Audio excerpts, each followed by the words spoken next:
एका गावामध्ये आलो आहे. आमचे जुने मित्र, जुने जाणते मित्र आहेत. वरिष्ठ आहेत माझ्यापेक्षा, पण अनुभव त्यांच्याकडे खूप आहे. भजन सम्राट आहेत, ढोलकीपट्टू आहेत, तबलापट्टू आहेत. अनेक विषयांचं त्यांच्याकडं गुण कौशल्य आहे. त्यात ही पालखी बनवत आहेत.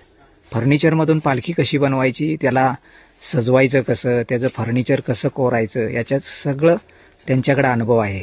त्याच पद्धतीनं ते देव्हाराही बनवतात, पलंग बनवतात, लाटणं असेल, पळपट असेल, ह्या सगळ्या गोष्टी आहे ना अतिशय सुंदर पद्धतीने रेखाटतात आणि स्वतः त्या कामामध्ये झोकून देतात आणि झोकून दिल्यामुळे त्यांचं काम अतिशय सुंदर पद्धतीचं होतं.